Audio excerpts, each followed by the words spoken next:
Hello. And welcome back in. All right. I did take the weekend off, guys. I'm sorry I didn't post, but the moon was in my sign and I took time to rest. All right, it's all good. I'm back. We're back at it. Moon is in Taurus right now. All right. We're here on July 1st, and we had lots of sextile energy today, which is really, really good. The moon in Taurus, sextile to Sun in Cancer, Venus in Cancer, and Saturn in Pisces. We also had a conjunction with the moon in Taurus over to Mars in Taurus, and then we're seeing quintile energies as well with Mercury at its last degrees in Cancer. It's going to be moving into Leo tomorrow, July 2nd. All right, and we're seeing Mercury in Cancer quintiled over to Mars in Gemini. All right, the Sun is definitely going to semi-square to Uranus, and Jupiter is going to semi-square to Chiron, or at least you would feel what these energies are like. So if there's anything pertaining to opportunities of abundance that are coming through, semi-squares is like a slight tension pertaining to if you're trying to heal or cure a wound. All right, or where the sun is shining right now, semi-squared over to changes that could be happening in your life with Uranus and Taurus. All right, Uranus and Taurus at its fall, not comfortable there anyway. Mars in Taurus at its detriment, not comfortable there. So these are going to be areas in where you're being required to more so move creatively if you're trying to overcome a specific problem, but we are seeing harmony, compatibility, and ease with the energy of the moon and Taurus being exalted in the sign of Taurus over to this feminine energy over in Cancer. I like it. All right, so let's see more so what's happening in the energy. I'm going to be doing all the signs for July. All right, so we are here July 1st. I'm going to roll the astro dice. Let's see where spirit wants me to do a reading first, and we're going to tap right into the energy, get right into it. All right, I'll do a Mercury at 29 degrees of Cancer later on tonight, so we can speak about the Sabian symbols and what's happening in that energy. But we're going to see more so what spirit wants us to tap base with here. What sign?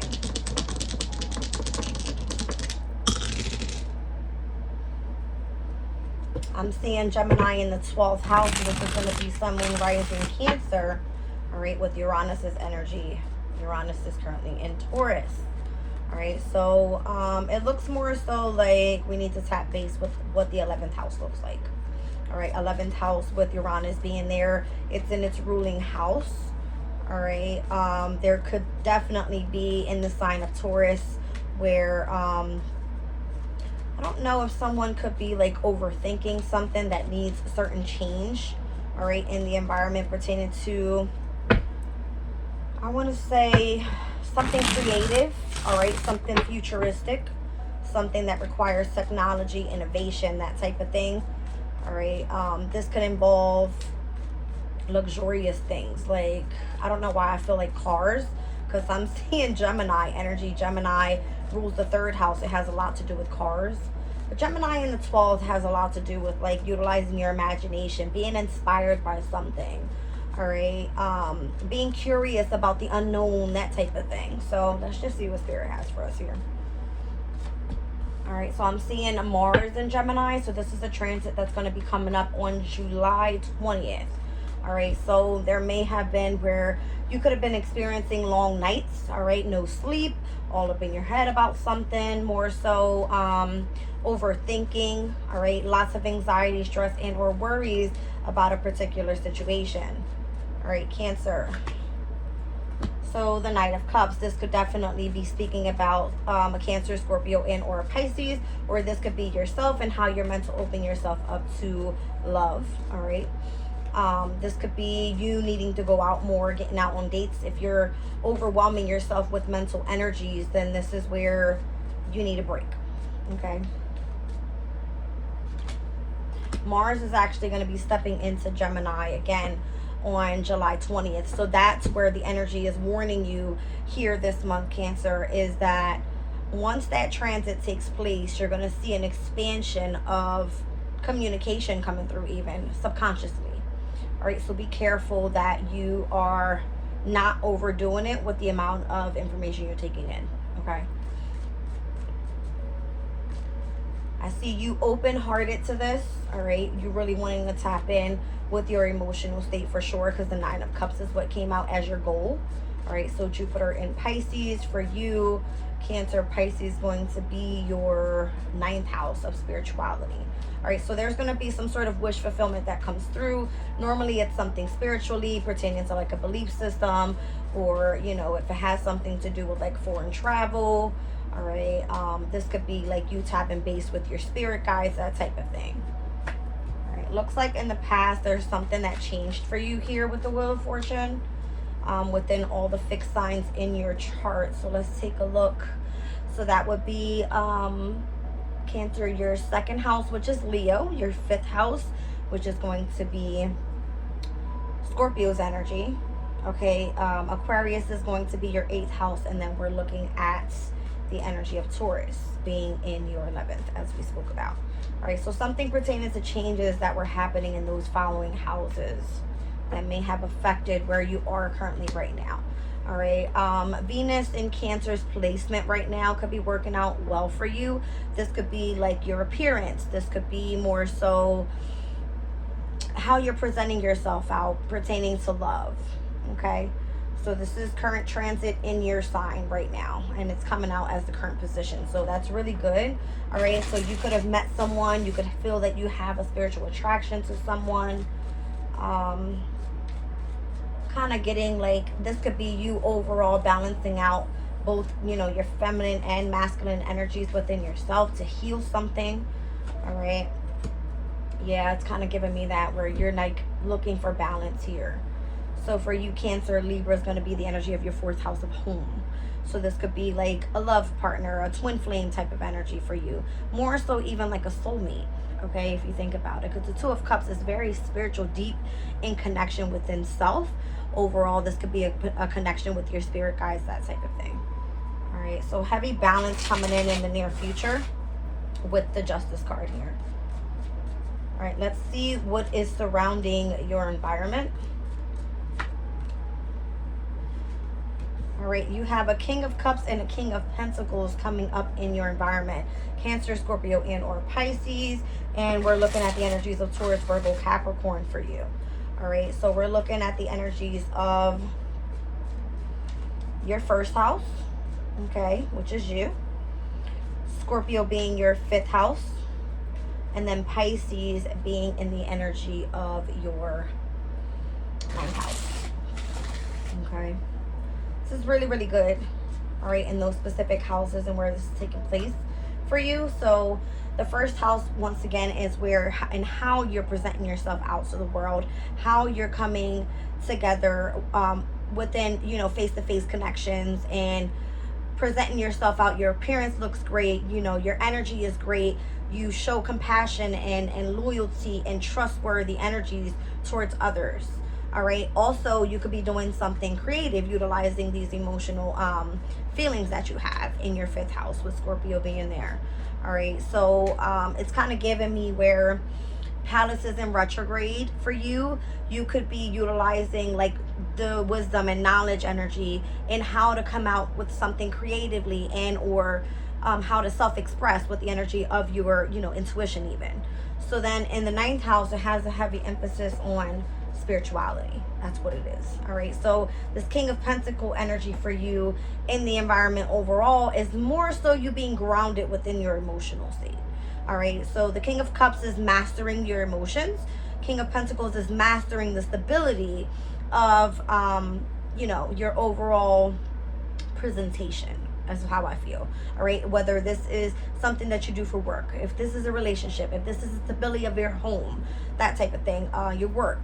This could be, you know, multiple things. So however it resonates for you, but this is going to be taking place in Taurus in your 11th house. Okay, Virgo, which is going to be in your 3rd house of communication. All right, so interesting enough, your Earth energy in your chart falls in the air houses. Okay, so it's more so like the 11th house, the 3rd house, the 7th house. All right, Taurus, Virgo, and Capricorn, which is obviously your opposing sign. It's actually touching base with your relationships at this time. Sirius is in Capricorn, saying you need more so about self-care when it comes to how you're being invited towards other relationships at this time. If you're not focused more so on yourself and loving yourself and expressing yourself how you want to be, then how can you expect someone to come in and accept you as you are, right? So then we're looking at Virgo's energy in your third house of partnerships and marriage and bonds. All right. How are you communicating with people that you partner with? That type of thing. All right, and then Taurus in the 12th house is where Mars is right now, completely uncomfortable there, right? Uranus, I'm sorry, not in the 12th house, in the 11th house. Mars completely uncomfortable, you know, in that house. And this is why you're experiencing this heavy emphasis of like so much communication coming through. All right, it's giving you like more so anxiety, stress, worries about what the future is to bring, but you're actually going really, really good if you remain stable and in control of your emotions, is what I feel. Okay, let's continue on. What are your hopes and fears with you gaining this information around you? All right, that things are going to pick up really, really quickly is what I feel with the Eight of Swords, Eight of Wands, sorry. It's the Sagittarius energy.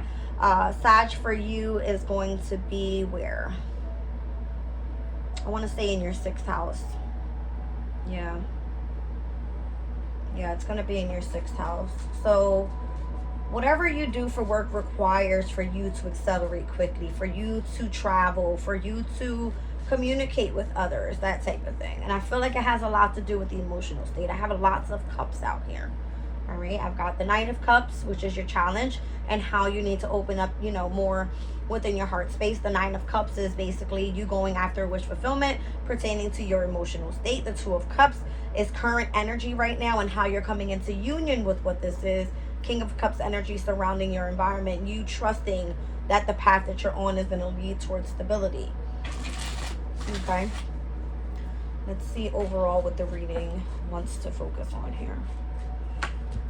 The Ten of Cups is supposed to lead you directly towards your happily ever after. So as your goal is the Nine of Cups, to go after wish fulfillment, the Ten of Cups will be the overall, you achieving that goal by going by these certain steps here. All right, down on the bottom of the deck, the Hangman. You could be in a time of reflection right now, gaining a different perspective, daring to be different with something, all right, pertaining to your emotional state. But this is going to be Pisces energy for me. And once again, Pisces is going to be in your 9th house. So you could be having some sort of aha moment with like an illumination pertaining to spirituality, that type of thing. All right. This is going to be major change pertaining to your 12th house energy. Obviously, it does rule hospitals. It rules prisons. It makes you feel that you're in a sense of imprisonment, but you're clearly not. All right. It all has to do with controlling the emotional state. All right. So there's a lot going to be happening there right now. I know this is getting a little bit farther into like 2025, but Uranus will ingress into Gemini. All right, as Jupiter is currently in Gemini. And then obviously we're going to see Mars in Gemini, you know, in the middle of this month here. So be aware of your emotional state. Try to stay grounded overall, because whatever's happening for you is leading you directly to your destiny. Your overall energy here regarding your major arcanas are going to be the Justice card and the Wheel of Fortune. So all of the fixed lines in your chart are of focus and the energy of your home environment. So that's going to be the 2nd, the 5th, the 8th, and the 11th houses, as well as your 4th house. All right. So heavy emphasis on home and relationships. All right. And then also the house of friendships and good luck and fortune.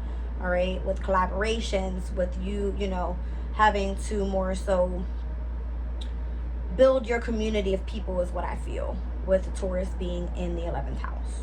Okay, but this is good. It's not that it's a bad reading. It just shows the steps that you need to take in order for you to move forward. All right, let's look at the wisdom of the oracle cards for Cancer. So some important transits that are going to come up for you specifically. I'm seeing that pertaining to your work environment, all right, which is going to be, I believe I said it was Sagittarius's energy in your 6th house. There's nothing really happening in Sag at all. You may see a heavy pickup pertaining to interest in Sagittarius's energy come like towards the end of the year. Okay, let me pull this chart together really quickly. Sagittarius's energy here. So what happens is, oh, I see. So it's going to begin more so at like the end of October. You're going to see where Venus is going to be in Sagittarius, out of bounds. Out of bounds more so just means that the energy in your sixth house is going to seem extreme, like crazy extreme. October is significant. We have here Mercury that is out of bounds in Sagittarius, happening more towards the beginning of November, towards the end of November. That type of energy there. Mercury is actually going to go retrograde in Sagittarius. Mercury rules your sixth house. So being in Sagittarius, a heavy emphasis this year as well on the Mercury retrogrades being in Aries, Leo, and Sagittarius. So the first phase happened in springtime while we were experiencing the Mercury in Aries, and then we're going to see Mercury ingress into Leo. It will move into Virgo, go retrograde, and back into Leo in retrograde. All right, so it's going to be there. I believe it's going to be from about the 8th of August up until, let's just take a look. Mercury goes retrograde August 5th. All right, and it doesn't ingress into Virgo up until September 9th. Okay, so you're going to have a whole full month of Mercury being in Leo. All right, and this energy for you, Cancer, is your second house. So this is going to be like a review of your finances, of what you find to be valuable. All right, that type of thing. And it could be pertaining to wherever Mercury ruled placements are in your chart. So Gemini, again, being in your 12th house of the subconscious, and then you also seeing the opposition of, you know, that energy with where Virgo is. Okay, not Virgo, what am I saying here? Sagittarius. All right, Mercury ruling the house of Sagittarius. All right, where Sagittarius placement is, it's going to be a heavy emphasis there. All right, so there's a deeper knowing that you are supposed to be tapping in with. This has to be the energy of your intuition, your higher consciousness, and how you're meant to be listening to the oracle from within right now. There's lots of empathy around you. You're going to feel this, okay? You have the ability to not only read between the lines, but you can walk and sense the room. All right, that type of thing. You're very hypersensitive, and I'm seeing it overall in your entire reading. Lots of heavy cup energy here, and I have Scorpio, Cancer, and Pisces here overall. More Cancer and Pisces than Scorpio, but it's definitely all here because I've got the Wheel of Fortune with Scorpio on there. All right, so you're co-creating with the universe. That looks like more so you're tapping into your artistic side and how you're being an inspiration to other people by connecting within a specific spark. And that spark has a lot to do with your emotional state. All right, and how you're presenting yourself out. This is you having a partnership with higher power. All right, and bringing your dreams to fruition by manifesting. All right, utilizing creativity. All right, heavy Piscean energy here. Heavy Piscean energy here. All right, so milk and honey. It looks like you're going to be nurturing your abundance. All right, you're going to get the taste of prosperity as opportunities that are born of authenticity pretty much present themselves. This is you know, trusting that your needs are going to be met. I feel that you just need to let spirit guide you in what direction you need to be in here. Okay. And then I'm getting unfinished symphony. So you may have felt that you have to tie up loose ends somewhere. Okay, you need to make amends with certain people. Maybe there's some sort of incomplete lesson that you need to have closure with. All right, so you could be procrastinating on something here pertaining to what's happening overall. Could definitely be something happening with the subconscious is what I'm getting. All right, so Libra's energy. Let's talk about Libra. Here in July, we're going to have a first quarter moon in Libra. first quarter moons bring in the energy of like momentum, right? So this new moon that's going to take place on July 5th happens in your sign, Cancer. There's going to be a heavy emphasis on some sort of brand new beginning, again, on how you're presenting yourself out into the world, because it happens to be in your first house. It's your appearance. It is more so, I'm kind of getting, because you're a water sign, you're going to be heavily focused on how you feel that day, whether you want to be very nurturing, caring, loving. All right, if you are a mother, obviously you are ruled by the moon. Okay, so when is the moon in Cancer? Let's take a look. Obviously it's going to happen on the 5th, but you're going to see this energy from the 4th, the 5th into the 6th, which is going to be Thursday, Friday, Saturday, moving in this weekend. All right, so obviously the 4th of July, very busy day for everyone. It's Independence Day. You're going to be feeling that energy late in the afternoon. All right. So that's what I have for you guys, more so. If you have to close some sort of chapter up, then I'm seeing that's where you're going to be bringing things back into balance. And I feel like it has a lot to do with the energy of your home environment. All right, with Justice being there. Let me get you guys a crystal and we're going to get out of here. I think I gave you as much information that I could. Okay. So if I'm missing anything, then just leave it in the comments and I'll respond. All right. Let's see here. Oh, another thing. This month, we're going to see the full moon in Capricorn in your 7th house for the second time. Because remember, back in June 21st, we had one. This is going to be the last full moon in your sign before we start coming up out of this cardinal energy and into the fixed energy. All right, so the fixed signs in your chart, once again, we said we were looking at the 2nd, the 5th, the 8th, and the 11th houses. All right, so this Capricorn energy is bringing a heavy finality type of thing to some sort of partnership or relationship or some sort of contract that you could be involved in. All right, so that's where I feel like this unfinished business could be taking place here.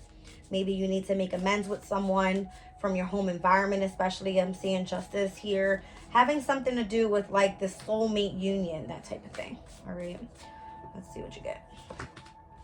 All right, so Celestite, it says connection to the angelic realm and divine energy, clear channels for communication with your guides and universal consciousness. All right, let's take a look. Number 15. That is the significance to the Devil card in the major arcanas, which is Capricorn's energy. Once again, making a heavy focus on your house of partnerships. All right, so it says Celestite is a high vibration sulfur bearing stone that effectively opens and clears the upper chakras. Meditation with the stone can assist one in connecting with angels and guides. Due to their sulfur content, it is also an excellent stone to use to clear energetic attachments. Okay, so work with Celestite if you are trying to connect to your angels, to, you know, your higher consciousness here, in order for you to be guided directly in the path that you're meant to be on. It looks like you have lots of prosperity and abundance coming your way. All right, with Jupiter being in Gemini right now in the ruling house and where it's meant to be, right, in the 12th house, this is good energy for you. All right, so you are expanding and you're growing within the energy of your intuition. All right, you're inspiring to other people through the energy of spirituality is kind of what I'm getting as well. All right, it's really good. It looks really, really good. All right, you guys, so I'm going to be leaving your reading there. Again, if you have any questions pertaining to the rest of the month, just leave it in the chat and I'll answer as soon as I can. Bye.